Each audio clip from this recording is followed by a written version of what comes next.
Hello everyone, my name is Aman and you are watching Aman law knowledge. So friends, आज की जो ये video है ये बेसिकली उन लॉ स्टूडेंट्स के लिए है जो कि आफ्टर 12th ये नहीं समझ पाते कि कौन सी यूनिवर्सिटी में एडमिशन लें लॉ के लिए, वो चाहे प्राइवेट कॉलेजेस में लें या दिल्ली के कुछ गवर्नमेंट कॉलेजेस में लें। किससे वो एलएलबी करें, किससे ईजिली कर सकते हैं, क्या फ़ीस स्ट्रक्चर रहता है और किन किन तरीके की परेशानियाँ आती हैं अगर आप प्राइवेट कॉलेज से करते हैं रेदर देन गवर्नमेंट के या गवर्नमेंट कॉलेज से करते हैं। आज इस वीडियो में मैं यही बताने जा रहा हूँ कि क्या क्या चीज़ें आपके लिए ज़रूरी हैं अगर आप 12th कर लेते हैं और कौन सी यूनिवर्सिटीज़ में एडमिशन लें और कौन सी यूनिवर्सिटीज़ आपके लिए बेस्ट रहेगी। आइए जानते हैं इस वीडियो में। वीडियो को फुल वॉच करिएगा और चीज़ों को समझिएगा कि कौन सी यूनिवर्सिटीज़ में एडमिशन लें फॉर एलएलबी या बीएलएलबी के कोर्सेज़ के लिए।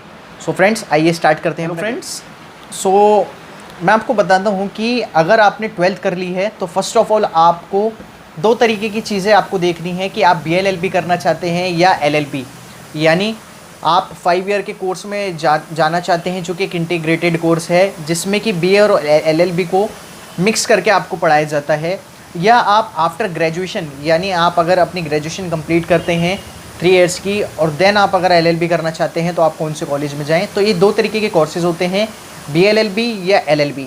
फ्रेंड्स, इन दोनों में से आपको डिसाइड करना है। सेकंड थिंग क्या आती है?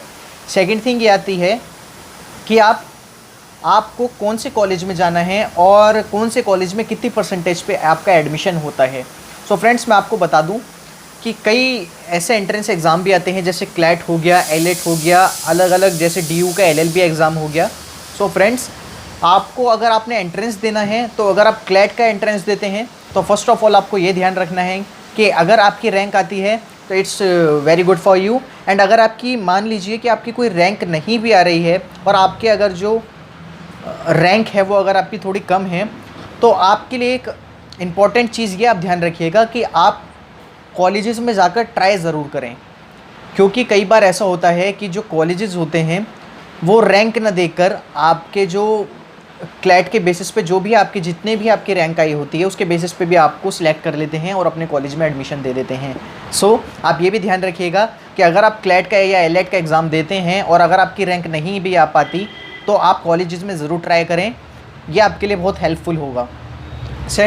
थर्ड थिंग क्या आती है फ्रेंड्स इसमें कि अगर आप गवर्नमेंट कॉलेजेस में नहीं जा रहे हैं और अगर आप प्राइवेट कॉलेजेस में जाना चाहते हैं तो आप क्या करें। फ्रेंड्स, मैं आपको बता दूं कि अगर आपने 12th कर ली है और अगर आप गवर्नमेंट कॉलेजेस में नहीं जाना चाहते और जो आप प्राइवेट कॉलेज से अपनी बीएलएलबी एलएलबी परस्यूम करना चाहते हैं तो आपको फ़र्स्ट ऑफ ऑल क्या करना है। सबसे पहले तो आपकी 60 या 65 से आपकी परसेंटेज अबव होनी चाहिए, तभी कोई भी प्राइवेट इंस्टीट्यूशन आपको एडमिशन देता है।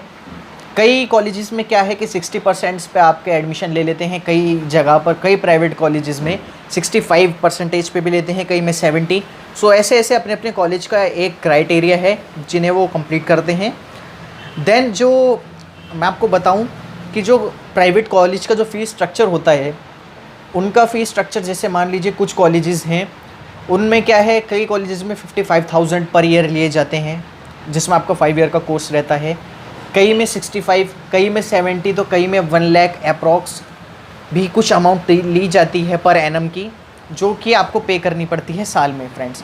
एंड अगर किसी गवर्नमेंट कॉलेज से करना चाहते हैं फ्रेंड्स, आपको क्या करना है। फ़र्स्ट ऑफ ऑल तो आपको, जैसे कि मैं फॉर एन एग्जांपल के लिए आपको बताऊं कि आप अगर अपनी जो एलएलबी या बीएलएलबी है वो आप ड्यू से करना चाहते हैं तो फर्स्ट ऑफ ऑल आपको क्या करना पड़ेगा फ्रेंड्स, आपको एंट्रेंस टेस्ट क्लियर करना पड़ेगा। और अगर आप अपना एंट्रेंस टेस्ट क्लियर कर जाते हैं आपका जो फ़ी का क्राइटेरिया होगा, यानी जो आप अगर ड्यू से अपनी बीएलएलबी एलएलबी कर रहे हैं तो आपका फ़ी क्राइटेरिया क्या होगा, आपका फ़ी क्राइटेरिया होगा 7,000 या 8,000 पर एनम, यानी आपको पर साल की फ़ीस 7,000 या 8,000 या 10,000 अप्रॉक्स अलग अलग कॉलेजेस की है। जैसे कि ड्यू की है 7,000, जामिया की इससे थोड़ी कम ज़्यादा होगी, मिनिमम या मैक्सिमम कुछ इससे ज़्यादा हो सकती है। ये है इनका फ़ी का क्राइटेरिया। एंड कई सारी प्लेसमेंट्स भी होती हैं जब आप एक अच्छे कॉलेज से अपनी लॉ परस्यू करते हैं और कई सारे आपको इससे बेनिफिट्स भी मिलते हैं। और अगर आप अपने प्राइवेट कॉलेजेस से अगर आप अपनी एलएलबी कर रहे हैं तो मैंने आपको फ़ी का क्राइटेरिया बताई है। प्लेसमेंट्स कई कॉलेजेस में होती है, कई में नहीं होती, कई में विज़िट आपको करवाते हैं, कई में नहीं करवाते।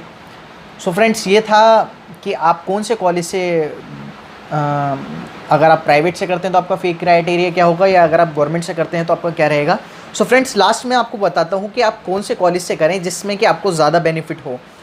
सो फ्रेंड्स, मैं आपको बताता हूँ कि अगर आप अपना BLLB या LLB का अगर आप अपना जो लॉ है वो अगर आप अपनी कंप्लीट करना चाहते हैं तो मैं आपको बताऊं कि आप अपना जो लॉ है वो आप अपना गवर्नमेंट कॉलेज से आप अपना परस्यू करिए। आप एंट्रेंस टेस्ट दीजिए, एक बार नहीं क्लियर होता सेकंड टाइम दीजिए, लेकिन अपनी जो स्ट्रगल है उसे कंटिन्यू रखिए। एंड अगर आपको कुछ प्रॉब्लम है या आप नहीं कर पा रहे हैं तो मैं आपको ये भी नहीं सजेस्ट करूँगा कि आप प्राइवेट कॉलेज से ना करें, आप अपना एंट्रेंस दें। अगर आपको लग रहा है कि आपका एंट्रेंस नहीं क्लियर हो पाएगा तो आप प्राइवेट कॉलेज से भी कर सकते हैं, बेस्ट है वो। लेकिन अगर आप कम से कम फीस में और अच्छे से अच्छा अगर आप कॉलेज ट्राई करना चाहते हैं तो आप DU, LLB या जामिया से या अदर कॉलेजेस हैं IIP, IGNOU, इन जगहों से आप अपनी लॉ को परस्यू कर सकते हैं और एक अच्छे कॉलेज में एडमिशन लेकर अपना लॉ में फ्यूचर अच्छा बना सकते हैं फ्रेंड्स। सो आज की इस वीडियो में बेसिकली यही था कि मैं आपको ये बताऊं कि कौन से कॉलेजेस बढ़िया हैं, कौन से नहीं हैं, कौन से में आप एडमिशन लेके अपनी लॉ अच्छी जगह से कर सकते हैं। सो फ्रेंड्स, आई होप आपको वीडियो समझ आई होगी। एंड अगर आपकी कोई भी क्वेरी है और अगर आप मेरे से डायरेक्ट बात करना चाहते हैं तो आप मेरे इंस्टाग्राम हैंडल पर जाकर, अमान लॉ नॉलेज पर जाकर वहाँ मुझे आप DM कर सकते हैं। And don't forget to subscribe Aman law knowledge. Thank you friends.